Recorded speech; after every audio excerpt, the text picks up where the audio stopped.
우리 계속해서 우리가 이 신년을 좀 얘기하고 있잖아요. 이 신년을 얘기하고 있는 이 시대, 이 시간에 기쁨의 시간이 되었으면 좋겠습니다. 아, 이제 오늘 이제 신년을 좀 마무리하도록 하겠습니다. 레위기를 보고 있으면서 신년에 대한 얘기를 이제 하겠는데요. 신년이 되면 기쁨의 해가 되면 이제 두 가지가 돌아온다고 제가 말씀을 드렸었습니다. 하나는 땅이 돌아오고 하나는 이제 사람이 돌아오게 된 겁니다.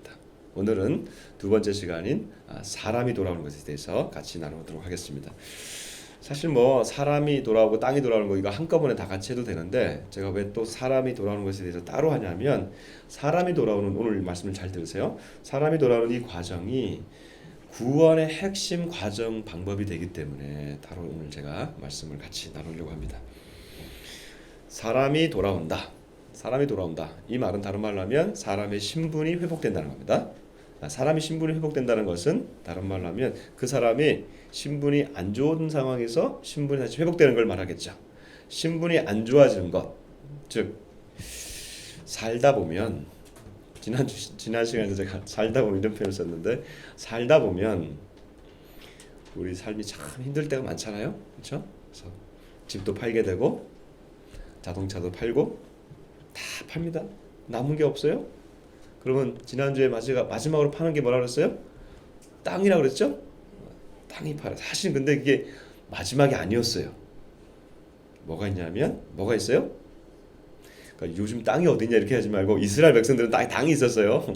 그 마지막까지는 땅을 다 팔았어요. 이제 근데 진짜 마지막은 뭐냐면 자기 나요 나를 파는 거예요. 그 나를 팔면 결국 뭐예요? 이제 종이 되는 거죠.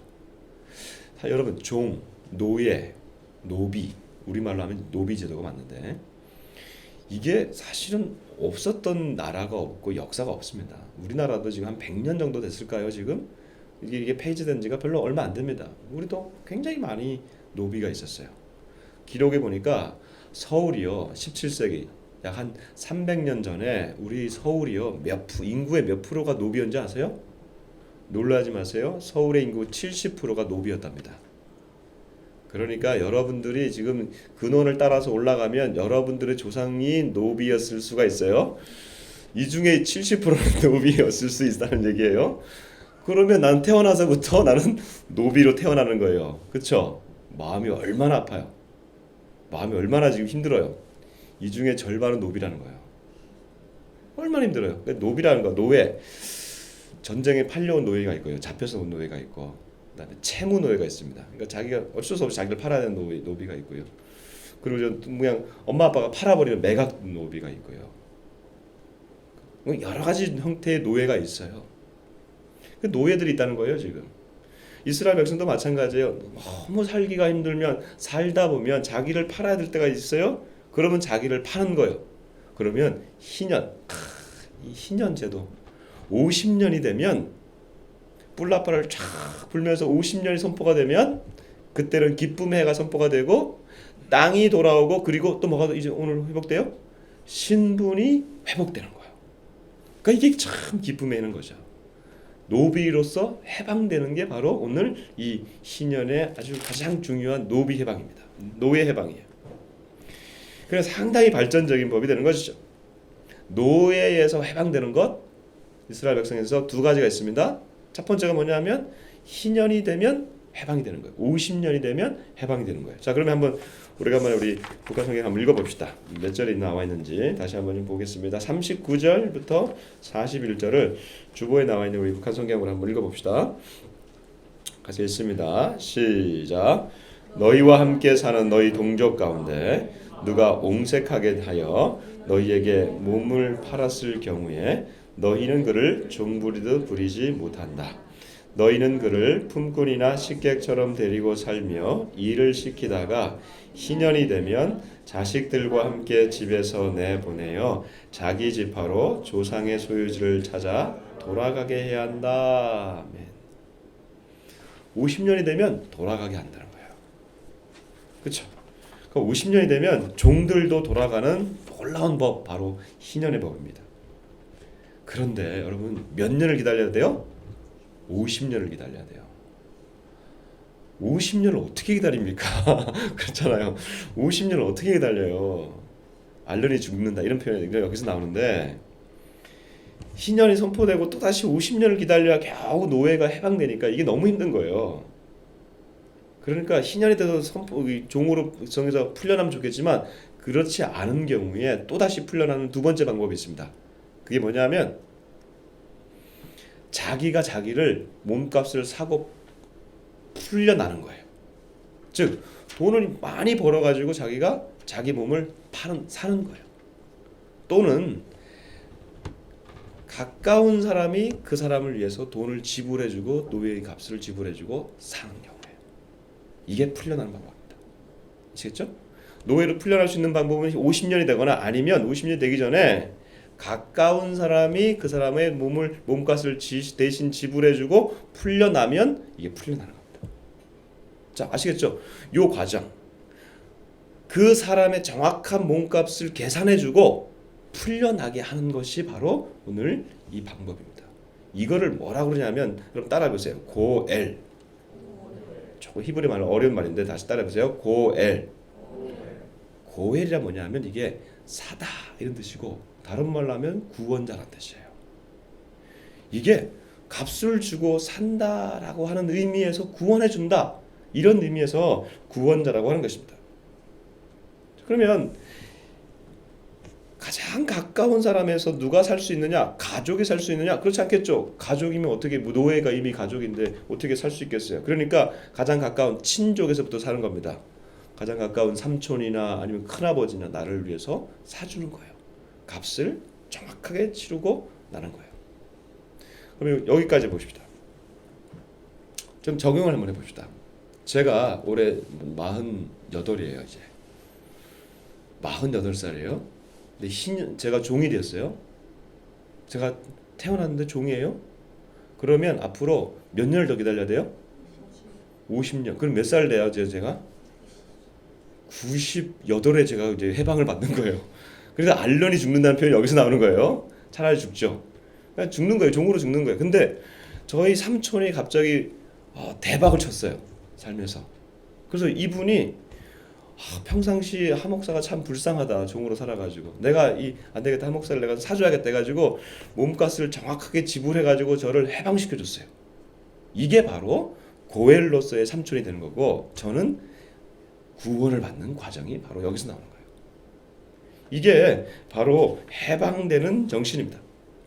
하나님이 이 희년의 제도를 만드시고 기뻐하라고 하는 것은 땅도 돌아가고 사람도 돌아가라고 하는 것이죠. 땅이 돌아갈 수 있는 이유가 뭐였어요? 그랬어요? 제가 땅이 돌아갈 수 있는 근거가 있다고 그랬죠? 땅이 돌아갈 수 있는 근거는 뭐라고 했어요? 토지는 하나님의 것이다. 그러면 사람이 돌아가는 근거는 뭘까요? 오늘 성경에 보니까 사람이 돌아갈 수 있는 근거가 나와 있습니다. 54절과 55절을 같이 한번 읽어보겠습니다.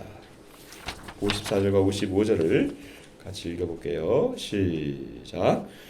그가 이런 조건으로 값을 치르고 풀려나지 못했으면 희년에 가서야 사람들과 함께 자유의 몸이 되리라. 이스라엘 백성은 나의 종, 내가 애굽 땅에서 이끌어낸 나의 종이다. 나 여호와가 너희의 하나님이다. 네. 사람이 돌아갈 수 있는 신분이 회복되는 근거는 바로 여기 있습니다. 하나님의 백성인 이스라엘 백성들을 하나님이 어디에서 해방시켜 주셨어요? 애굽 땅에서 해방시켜 주신 거예요. 애굽에서 종살이하던 이 이스라엘 백성을 다시 해방시켜 주셨기 때문에 나의 백성들 안에서는 더 이상 종이 없도록 해라.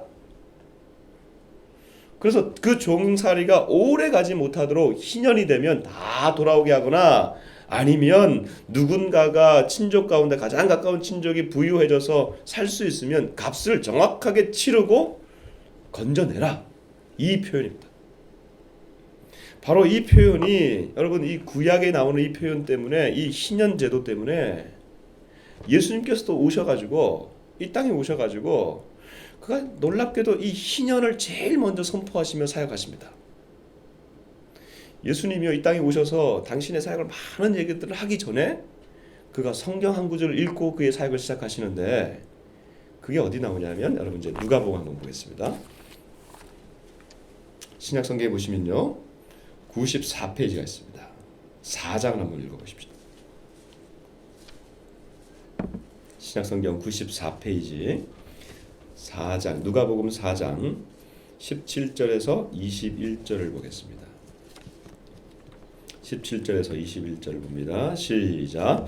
선지자 이사야의 글을 들이거늘 책을 펴서 이렇게 기록된 데를 찾으시니 곧 주의 성령이 내게 임하셨으니 이는 가난한 자에게 복음을 전하게 하시려고 내게 기름을 부으시고 나를 보내사 포로된 자에게 자유를 눈먼 자에게 다시 보게 함을 전파하며 눌린 자를 자유롭게 하고 주의 은혜의 해를 전파하게 하려 하심이라 하였더라. 책을 덮어 그 맡은 자에게 주시고 앉으시니 회당에 있는 자들이 다 주목하여 보더라. 이에 예수께서 그들에게 말씀하시되 이 글이 오늘 너희 귀에 응하였느니라 하시니. 아멘. 예수님께서 4장에서 시작하시는데 예수님께서 그 여러 가지 사역을 시작하면서 이 말씀하신 게 아니고요. 그 앞에 그가 그 마귀에게 시험을 당하시고 난 다음에 이제 그가 처음으로 사역을 하시는데 그의 공생애를 시작하시는데 이 말씀을 읽고 시작하는데 19절 보니까 주의 은혜의 해를 전파하게 하려 하심이라 라고 하는 이 은혜의 해가 바로 희년인 것입니다. 그러니까 기쁨의 해를 선포하시면서 그가 하시는 사역을 이렇게 내가 하겠다라고 하면서 이사야서의 말씀을 인용해서 읽고 있는데 눈먼 자가 다시 보게 될 것이다. 눌린 자가 자유하게 될 것이다. 포로된 자가 자유하게 될 것이다. 실제로 이 이유 때문에 예수님께서는 눈먼 자를 고치셨습니다. 소경이 눈을 떴죠? 병든 자가 고침을 당했죠? 희년을 얘기하신 거예요. 이 구약에서 레위기 오늘 봤던 이 레위기의 희년의 말씀을 예수님께서 그대로 실행하는 것을 그의 사역으로 오신 거예요. 그런데 눌린 자를 자유롭게 할 수는 있는지 모르겠지만 과연 포로된 자에게 자유를 선포하시는 겁니까? 포로된 이 말씀을 그대로 인용하려면 여러분 희년에서의 이 해방은요 그냥 우리가 생각하는 영적인 해방 이게 아니에요. 희년이 선포되면 영적으로 우리가 자유하다 이렇게 느끼는 게 느낌이 아니고요. 희년이 선포되면 토지가 돌아가고 그렇죠? 종이 자유자가 되는 육적인 해방이 있잖아요. 그러면 예수님께서 이 희년을 말씀하셨으면 포로된 자에게 자유를 얘기하면서 진짜 포로된 자에게 자유를 얘기하셔야 되거든요. 그러면 그 시대의 가장 큰 포로가 뭐냐면 예수님이 이 말씀을 하실 때의 그 민족적 포로는 뭐냐면 예수님 시대의 그 나라 이스라엘 백성들은 로마의 압제하에 있었단 말이죠. 그러면 포로된 자에게 자유를 얘기하면 그가 로마에 대해서 대항하는 그런 해방자가 되어야 되는데 실제로 예수님을 따랐던 제자들에는요. 이 사람은 메시아다라고 생각하면서 예수님 앞에서 예수님을 따라가는 제자들은 그런 사람들이 있었어요. 혁명 운동가들이 있었습니다. 예수님을 배반했던 그래서 팔아서 우리한테는 안 좋은 오명을 갖고 있는 가룟 유다 그 사람은 민족 해방 전선에 있던 사람이었어요.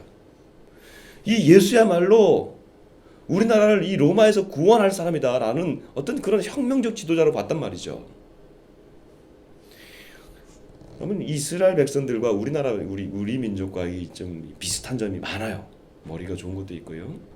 근데 정서도 비슷하지만 사실 그 중에 하나가 독립심이 강하다는 거예요. 이 이스라엘 백성들 선민의식이 가득하니까 굉장히 독립심이 강한데요. 우리도 얼마나 그렇습니까? 우리도 이 지금 5,000년 역사를 얘기하지만 지금 중국에서부터 몽골에서부터 일본에서부터 침략 안 당한 적이 없잖아요. 우리가 침략한 적은 별로 없는데 거의 침략에 당한 역사잖아요. 근데 지금까지 살아 버텨왔잖아요, 우리가 지금. 그렇죠? 일본 사람들이 특히 우리를 이렇게 많이 침략했을 때 이해 안 가는 게 하나 있어요. 잘 이해가 안 가는 게 왜냐하면 일본 그 국민들은 이 나라에 충성하는 이 충성도가 굉장히 높아요. 그래서 정부군이 끝나면 그 나라는 끝난 거로 생각해요. 임진왜란 와가지고 얼마나 우리가 많이 당했습니까? 여러 가지 당했는데 외란들이 날 때마다 당했는데 정부군이 끝나면 끝난 줄 알았는데 웬걸 상투 트는 선비들이 산에 올라가서 의병을 일으키네요. 게릴라 전쟁을 막 하는 거예요. 그러니까 이게 이해가 안 가는 거예요. 비슷합니다. 유대인들도 그래요. 이 선민의식이 굉장히 강합니다. 유대인들이 마지막에 있었던 요 예수님 시대에 요 시대에 로마에 의해서 그들이 멸망을 당하거든요. AD 70년 때 예루살렘이 함락을 당해요. 로마에 의해서 완전히 함락을 당하면서 끝나버려요. 끝나버리면 이제 끝나야 되는데 예루살렘이 그 수도가 끝났으니까 이 사람들이 예루살렘 저 남반부로 내려가가지고 어디로 들어갔냐면 유대 저 남반부의 마사다라고 하는 곳이 들어갑니다. 제가 이번에 방문해서 사진을 좀 찍어왔어요. 한번 보여드릴게요. 한번 보세요. 이 마사다가 어디냐면 그 유대 광야 지역의 아주 높은 고원지대입니다. 이 지대를 천연의 요새 지대로 만들어가지고 이걸 누가 만들었냐면 예수님 시대에 예수님 태어날 때 헤롯 대왕이 있었죠. 그 헤롯 대왕이 요새로 만들어 놓은 곳이에요. 이곳에 무려 한 1,000명 조금 안 되는 사람들이 이곳에 마지막으로 터를 잡습니다. 이 높은 고원에 터를 잡습니다. 보세요. 그 다음에 보세요. 이곳에 1,000명이 안 되는 사람들이 올라가가지고 무려 3년간을 버팁니다. 로마 군대가 15,000명이 왔습니다. 게임이 안 되죠. 그래 하도 이게 버티고 있으니까 여기 안에 3년치 물은요 계속 있고요. 올라가 보니까 먹을 게 없으니까 비둘기를 양식해서 비둘기를 잡아먹고 그랬어요. 그래서 여기 보니 이게 뭐냐면 이게 지금 로마가 만들어놓은 이게 지금 그 공성로예요. 하도 높으니까 이거는 로마가 벽을 이렇게 쌓았어요. 처음에는 유대인들이 막 돌 던지고 못 쌓게 하다가 나중에 로마 사람들이 누구를 쌓게 하냐면 유대인 포로들을 노예들을 잡아놓고 더 이게 쌓게 하니까 더 이상 우리 동족을 내가 못 죽인다 해가지고 이게 쌓아지게 된 거예요. 그 다음 보세요. 이런 협곡 가운데 이게 있습니다. 다음 그 위에서 보면 이제 사해라고 하는 것이 보입니다. 이제 쫙 보여요. 그 다음 거기 안에는 이 사람들이 쌓아놓은 이제 집들 터가 되게 보이는 거죠. 그 다음 여기서 이 마사다에서 밑으로 내려보는데요. 여기가 이제 그 주차장인데 이 주차장 옆에 보시면 그 다음 이게 로마가 진치어 있는 이 터입니다. 그 옆에 터가 이렇게 있어요. 자, 그거 보시고 이러한 곳에서 이들이 마지막까지 성을 쌓아놓고 막 버티는데요. 마지막에 더 이상 싸울 수가 없으니까 쳐들어 올라오니까 어떻게 죽냐면요. 967명이요. 자결을 합니다. 우리가 로마인에 의해서 우리가 죽을 수 없다. 그래서 남아있던 식량을 다 불태워요. 이 증거는 뭐냐면 우리가 굶어 죽는 게 아니라 적의 손에 우리가 죽을 수 없다 해가지고 자살을 하는데 유대인의 율법에 보면 자살 못하거든요. 그 어떻게 되냐면 둘이 서로 마주보고 서로 찌르는 거예요. 이렇게 죽여요. 로마인들이 올라가 봤더니 아이들 2명에다 여자 2명에다가 아이들 5명만 남았어요. 그래서 이 마사다라고 하는 이곳에서 더 이상 우리 민족은 패퇴가 없다 해가지고 지금도 유대인들은 여기서 모여가지고요 신병 훈련을 여기서 합니다. 새해가 되 유대력으로 새해가 되면 아이들 걸어갈 수 있는 아이들 있죠. 걸어갈 수 있는 아이들 저기까지 2시간 3시간 걸리거든요. 부모가 안 도와줘요. 끌고 올라가요. 걷게 합니다. 걷게 해가지고 거기 올라가서 그곳에서 그 아이를 축복해주면서 유대 민족 의식을 가지게 되는 거예요. 유대인들이 이렇게 선민의식이 강하고 독립심이 이렇게 강한 사람들이에요. 그런 유대인들 사이에 태어나신 예수님도 유대인이잖아요. 유대인이신 예수님께서 포로된 자에게 자유를 얘기했을 때 누구라도 이제 우리 민족을 구원하겠구나라고 하는 그 마음이 있지 않겠습니까? 근데 예수님께서는요 유대 민족의 포로된 이것을 얘기하셨는지 모르겠지만 그런 로마의 독립을 얘기하지 않습니다. 그는 오히려 예루살렘을 향해서 올라가시면서 십자가를 향해서 올라가시면서 이렇게 말씀을 하세요. 마가복음에 보면 인자가 온 것은 섬김을 받으려 함이 아니라 도리어 섬기려 하고 자기 목숨을 많은 사람의 대속물로 주려 함이라. 대속물 이건 뭐냐면 대속물이라고 하는 것은 값으로 주고 산다는 겁니다. 희년에서 있었던 노예를 샀을 때 사야 되는 그 과정처럼 값을 치러야 되는데 예수님은 십자가로 올라가시면서 당신의 목숨을 사람들을 위해서 내놓으시면서 값으로 사게 되는 것이고 그 값으로 산 자들 그들이 예수님을 믿게 되면 하나님의 백성이 되게 되는 것이죠. 바로 이 장면입니다. 유대인들 안에서 예수님을 믿게 되는 것이죠. 당신의 백성을 만드시기 위해서 하나님은 당신의 아들을 보내어 주셔서 값을 다 치르고 자기를 믿게 하는 하나님의 백성이 되게 하시는 것이죠. 그래서 여러분, 제가 영어를 조금 여기 쓰겠습니다. 우리가 영어로 쓸 때 예수님을 구원자라고 할 때, 아까 그 고엘이라고 할 때 그 구원자를 영어로 하면 이제 구한다 해서 save 한다고 해요. save 한다. 뭐 좀 돈 좀 세이브 해놔 이런 얘기 하잖아요, 그렇죠? 그래서 거기서 그 구원자를 savior라고 합니다. savior. 사실은 또 다른 구원자라고 하는 또 단어가 있어요. 그게 뭐냐면 redeemer라고 하는 단어가 있습니다. 청년들 좀 들어보세요. 이건 굉장히 고급 단어예요. redeem 한다는 거예요. redeemer는 구원자라는 뜻이에요. 구원자, 똑같은 구원자인데 이것의 뜻은 뭐냐면 redeem 하면 내가 돈 주고 샀다는 거예요. 그 값을 다 치렀다는 거예요. 그래서 구원자의 또 다른 의미가 뭐냐면 단순히 나를 구원했다 이런 뜻이 아니고요. 다 값을 주고 내가 샀다는 거예요. 그 사신 분이 바로 예수님이라는 거예요. 그래서 오늘 성경에 보면요, 로마서에 보면 이런 말씀이 있습니다. 로마서 3장 24절에 그리스도 예수 안에 있는 속량으로 말미암아. 속량. 오늘 그 레위기에서 계속 나왔던 속량이라는 뜻 나왔죠? 그리스도 예수 안에 있는 속량으로 말미암아 하나님의 은혜로 값없이 의롭다함을 받은 자 되었으니. 속량이라고 하는 것은 값을 주고 샀다는 거예요. 종에서 값을 주고 자유자가 되었다는 겁니다. 바로 여기서 나오는 거예요. 오늘 이 제도에서 하나님이 우리를 하나님의 아들을 주셔서 속량하셨다는 거예요. 고린도전서 6장에 보면 4장에 보면 이런 말씀 6장에 보면 이런 말씀이 있습니다. 너희 몸은 너희 것이 아니라 너희 몸은 값으로 산 것이 되었으니 너희 몸으로 하나님께 영광을 드려라. 우리 몸이 값으로 샀다는 거예요. 내 몸이 아니라는 거예요. 사랑하는 여러분,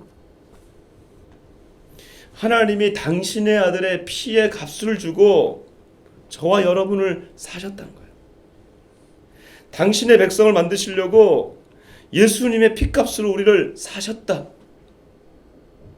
그래서 유대인들에게만 아니라 여전히 유대인들은요, 예수님의 제자들이 다 유대인들 아니었어요? 12명이 다?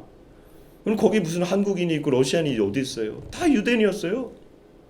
그러니까 그들은 우리 민족의 해방은 언제 옵니까 하면서 예수님이 마지막 올라갈 때 승천하시잖아요. 감람산에서 승천하시는데 쫙 올라가려고 하는데 부드럽겠죠. 발가락 확 잡으면서 그때 이런 말을 하죠. 예수님, 이스라엘을 회복하시면 언제 때입니까? 라고 얘기하죠. 너무 답답한 거예요. 아니 예수님이 이제 하늘나라에 올라가시면 어떻게, 우리는 어떻게 하라고요? 포로된 자에게 자유를 준다고 했는데 이스라엘 회복은 언제 되는 겁니까? 라고 발가락을 잡으면서, 옷자락을 잡으면서 얘기하는 거 아니에요. 예수님 막 올라가려다 말라다 다 이렇게 얘기하죠. 딱 보면서 이스라엘의 회복은 너희의 알 바 아니요, 이렇게 얘기합니다. 회복하시겠다는 거예요. 하나님이 때와 기한은 너희의 알 바 아니요, 하나님의 주권에 있다는 거예요. 회복하신다는 거예요. 그런데 너희는, 우리 한철 형제가 기도할 때 사도행전 1장 8절 했는데 오직 성령이 너희에게 임하시면, 같이 한번 외워볼까요? 아시는 분 시작. 오직 성령이 너희에게 임하시면 너희가 권능을 받고 예루살렘과 온 유대와 사마리아와 땅끝까지 이르러 내 증인이 되리라 하시니라. 이스라엘을 언제 회복하십니까? 라고 얘기 막 붙으니까 예수님께서 그건 너희가 알 바 아니다. 그건 나도 알 바 아니다 이런 얘기예요. 하나님이 하신다. 이스라엘 회복은 하나님이 하신다. 그럼 너희는, 유대인인 너희는 권능을 받아서, 성령 충만을 받아서 예루살렘과 온 유대와 사마리아와 땅끝까지 내 증인이 되라. 유대인인 그들에게, 이 민족의 회복을 바라고 있는 그들에게 예수님께서 말씀하시는 것이 너희 나라가 중요한 게 아니라 온 세계로 나가서 내 증인이 되라고 하는 이 말씀을 전해주시는 거죠. 그러면서 하시는 말씀. 그래서 로마서에 보면요, 바울이 이렇게 얘기합니다. 더 이상 유대인이나 헬라인이나 차별이 없느니라. 여기서 헬라인은 이방인들을 얘기하는 거예요. 저와 같은 이방인들을, 저희와 같은 이방인들이에요. 유대인 아니면 다 이방인이거든요. 근데 이 유대인이나 헬라인이나 차별이 없느니라. 복음에는 이건 이렇게 표현할 수 있습니다. 유대인이나 한민족이나 차별이 없느니라. 유대인이나 중국인이나 차별이 없느니라. 유대인이나 러시아인이나 차별이 없느니라. 유대인이나 일본인이나 차별이 없느니라. 차별이 없어요. 더 나아가서 갈라디아서 3장 28절에 보면요, 너희는 유대인이나 헬라인이나 종이나 자유인이나 남자나 여자나 다 그리스도 예수 안에서 하나이니라. 그럼 얼마나 감사한 표현입니까? 유대인에게만 머물러 있을 수밖에 없었던 그 복음이 구원해 주시는, 값으로 사가지고 하나님의 백성이었던 이스라엘 백성들만 구원해 주는 게 아니고요, 그 이스라엘 백성에서 넘어가가지고 저와 여러분에게까지 이르게 한 이 놀라운 은혜, 만일 이게 유대인에게만 머물러가지고 지금도 이스라엘 백성들에게만 하나님이 하나님이라면 우리가 어떻게 믿겠어요? 근데 그 복음이 우리한테까지 와가지고, 여기 많은 분들은 또 사선을 넘어서 여기까지 와가지고 이 복음을 받게 되는, 유대인이나 북한이나 유대인이나 한국이나 차별이 없느니라. 값으로 산 바 되었다는 것이죠. 저와 여러분들이. 이게 얼마나 감사한 거예요? 난 너무 감사한데 여러분 안 괜찮아요? 너무 감사하잖아요. 진짜 어떻게 나까지 여기까지 이르게 되냐. 여러분, 예수님께서 로마를 향해서 그 육적 속박을 해결하시는 게 아니고요, 예수님께서 영적 속박을 해결해 주시면서 온 인류에게 이것을 영적 속박을 해결해 주시니까 그 안에서 나오는 것이 육적 속박에서 우리가 해결함을 받는 것이죠. 우리 여러분, 육적 속박에만 묶여 있어가지고 그걸 막 이겨내려고 하는데요, 사실은 근본적으로 들어가 보면 영적으로 우리가 묶여 있잖아요. 깊이 묶여 있잖아요. 그래서 여러분, 너희는 너희 몸은 너희 것이 아니 값으로 산 것이 되었으니 너희 몸으로 하나님께 영광을 돌리라. 영적 해방이 되고 영적 속박에서 풀려나니까 내 몸에서부터 나오는 모든 것들이 하나씩 하나씩 풀려나는 거죠. 여러분, 우리 몸의 세포 하나하나가 얼마나 속박되어 있습니까? 중독, 그렇죠? 뭔가 묶여 있잖아요. 우리 정신도 얼마나 묶여 있습니까? 우리 정신이 계속해서 여러분 뭔가 묶여 있는 분들 계시죠? 근심을 한번 딱 클릭이 돼버리면 거기에 더 이상 빠져나오지 못하는 근심의 파도가 또 파도를 돌고, 내가 여기 앉아 있어서 예배를 드려도 지금 또 근심하고 있는 이 근심거리들, 속박이 얼마나 있습니까? 육적 속박들이 계속해서 우리를 붙들고 있잖아요. 그런데 오늘 영적 속박에서 우리가 벗어나니까 값으로 산 것이 되었으니 하니까 여기에서 해방을 받게 되면서 나가게 되는 거죠. 이 신년의 제도는요, 이 신년의 제도는 몸으로까지 나가게 되는 거예요. 몸에서부터 해방까지 되는 거죠. 그리고 이 몸들이 모여서 이루어지는 사회 구성원들까지도, 사회 이 제도까지도 바꾸어가는 거죠. 우리가 그렇게 노력하고 지금 준비하고 이렇게 막 노력하는 이 민족의 이 몸들이 모여서 만드는 이 분단의 구조들, 왜 우리가 이거 통일해야 된다고 얘기하고 있습니까? 이런 구조들 우리가 악한 구조잖아요. 사실 반성경적인 구조잖아요. 그걸 깨보려고 어떻게 다 하는 거죠. 이 신년의 제도를 우리가 적용해 보는 거죠. 이번 주 금요일에 그 강사로 오신, 우리 금요일에 강사로 오신 분이 IVF라고 하는 대학생 선교단체 오랫동안 일을 하셨던, 20년 이상 오랫동안 일을 하셨던 분이세요. 그러니까 20년 동안 오랫동안 일을 하셨으니까 우리 청년 선교단체의 이 변화들을 쭉 보게 되지 않습니까? 근데 이분이 참 우리가 다 알고 있죠. 요즘 청년들이 힘들다는 얘기를 다 알고 있잖아요. 근데 뭐 그럼에도 불구하고 다시 좀 느끼게 되는 게 뭐냐면, 자기 그 선교단체에서 한 간사 지망생이 와가지고 3개월 동안 수도권에 있는 그 학교들을, 대학을 다니면서 무려 몇 명에게 복음을 전했냐면 2,000명 2,000명에게 복음을 전했답니다. 2,000명에게 복음을 전했는데, 이분이 이렇게 묻는 거예요. 그 중에 몇 명이 복음을 들었겠냐고, 받아들인 게 아니라 들었겠냐고 묻는 거예요. 저는 그때 제 속으로 한 2천 명의 10%한 200명까지는 늦지 않았을까 그런 생각을 했거든요. 그래 깜짝 놀라는 거예요. 12명이 시간을 내줬다는 거예요. 복음을 받아들인 게 아니고 2천 명 중에 12명만이 이렇게 그 시간을 내줬다는 거예요. 한 10분 정도, 10분이나 15분 정도의 시간을 내줬다는 거예요. 그리고 그 12명 중에 몇 명? 딱 한 명만이 복음을 받아들였다는 거예요. 2천 명 중에 한 명. 너무나 충격이었어요. 근데 그날 저희 그 아이들도 저희 그 자녀들도 와서 예배를 했거든요. 금요일에. 집에 가가지고 야 니네도 어떻게 생각하냐? 어? 이거밖에 안 된다는데 니네 어떻게 생각하냐? 근데 제 막내 아들이요 이런 얘기를 하는 거예요. 저는 그 목사님이 몇 명 정도 했을까라고 물었을 때 자기는 속으로 10명 정도 였다는 거예요. 그러니까 아이들이 아는 거죠. 그러니까 우리는 벌써 이게 세대가 다르고 우리 부흥의 세대를 생각하는 거고 아이들은 아는 거예요. 이 아이들의 이 각박한 현실을 우리 아이들은 아는 거예요.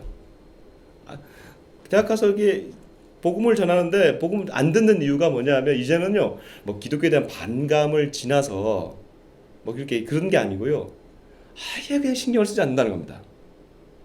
아예 듣질 않는다는 거예요. 왜? 자기 삶이 너무 바빠요. 여기에 10분, 15분, 20분을 투자할 시간이 없어요.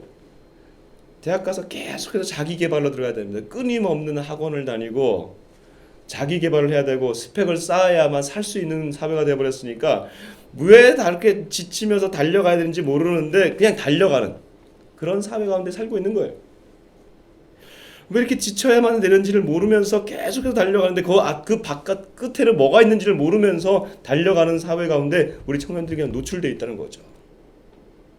저는 이걸 보면서 어떻게 하면 이걸 좀 바꿀 수 있을까? 어떻게 하면 이 막 목적 없이 달려가는 향방 없이 달려가는 열심히만 살아가는 우리 청년들과 우리의 시대를 어떻게 하면 바꿔볼 수 있을까? 신앙과 삶이 좀 일치할 수는 없을까? 교회에서는 이렇게 얘기하는데 우리는 이렇게 살아야 된다 얘기하는데 정작 학교를 가거나 이런 캠퍼스를 가버리면 직장을 가버리면 너무나 다른 삶을 계속해서 우리가 이렇게 유지하도록 해줘야 되는가? 심각하게 지금 고민이 됩니다. 뭘 할 수 있을까? 우리가 통일이라고 하는 것도 그렇지만 다음 세대를 향해서 특히 우리 자녀들 다 있잖아요. 지금 우리 아이들 그렇게 많잖아요. 이 아이들이 여전히 똑같은 고백을 할 수 있을까? 우리 애가 없으니까 여기서 좀 일부 때는 안 했는데 얘기 좀 합시다. 녹화를 되려고. 자 이번에 아이들이랑 저희 가족이랑 이제 이스라엘 다녀왔잖아요. 사실 제 큰 아이들이 녹화하지 마세요 나중에 아들 들으면 좀 마음 안 좋을 테니까. 큰 아들이 제가 정말 기도하면서 이 아이를 기독교 신앙교육으로 잘 기르려고 우리 부부가 참 노력을 했어요. 그래서 학교도 기독교학을 보내고 중고등학교를 다 하게 보냈어요. 근데 이 아이의 괴리가 뭐냐면 학교를 다니면 다닐수록 그리고 신앙을 받아들이면 받아들일수록 신앙과 학교에서 요구하는 것과 이 사회에서 요구하는 게 너무 다르다는 거예요. 그래서 둘 중에 하나를 잡아야지 같이 갈 수는 없는 그러한 사회로 점점 자신이 요구받고 있다는 거예요. 그래서 이 아이가 점점 가면서 신앙을 왔습니다. 그리고 공부를 택했어요. 학업을 택했어요. 그리고 얼마나 힘들어요. 목사 아들이 교회 오는 것도 힘든 거죠. 너무 힘들어하는 거예요. 이번에 저희가 그래서 다 내려놓고 이제 가족 여행 갔잖아. 이스라엘로 가족 여행 갔어요. 가서 보니까 이 아이가 새로운 환경을 보게 된 거예요. 물론 이들이 유대인들이 예수를 안 믿지만 믿는 자들도 있습니다만 거기 가서 보니까 믿는 바와 삶이 어쨌든 같이 가는 걸 그가 보게 된 거예요. 믿음이 삶과 괴리되지 않고 그 믿음을 가지고 가려고 하는 사람들이 모여서 그렇게 살아가는 것을 이 자들이 보고 이렇게 살 수 있구나. 신앙으로 살아가는 걸 내가 연습해야겠구나 결단을 했어요. 이게 굉장히 중요하다고 생각해요. 우리 교회와 우리가 가는 이 길이 점점 달라지는 이 사회 가운데 어떻게 하면 우리가 이 신앙과 이 학업과 신앙이라고 하는 이것이 함께 같이 갈 수 있을까? 그래서 그렇다면 우리 교회가 어떤 일들을 좀 감당해야 되지 않을까? 그래서 대한교회 우리가 좀 생각해 봐야겠다. 심각하게 고민해 봐야겠다. 그냥 세속의 이 학교 교육이나 이런 걸 다 그냥 다 던져가지고 이 아이들이 그냥 이 가운데서 매몰되지 않도록, 함몰되지 않도록 교회가 이런 일들을 해야겠다. 굉장히 심각하게 고민하면서 오늘 이 고민들을 여러분과 좀 나누고 싶습니다. 말씀을 마칩시다. 그럼 신년을 통해서 하나님께서 우리를 구원해 주셨어요. 근데 그 구원은 값으로 사신 바 되었어요. 그리고 그 값으로 사신 바 되어서 유대인들 뿐만 아니라 저와 여러분들에게까지도 이 사랑이 오게 된 거예요. 나의 구원자, my redeemer, 나의 구원자. 그래서 로마서 이렇게 말씀하십니다. 자기 아들을 아끼지 아니하시고 우리 모든 사람을 위하여 내주시니가 어찌 그 아들과 함께 모든 것을 우리에게 주시지 아니하겠느냐. 하나님의 아들까지 주신 그 하나님께서 저와 여러분 이 모든 것을 다 주시겠다고 하시는 이 놀라운 사랑, 이 하나님을 받아들이시면서 이번 한 주도 우리가 주의 구원을 기뻐하면서 살아가시기를 주 이름으로 축복합니다.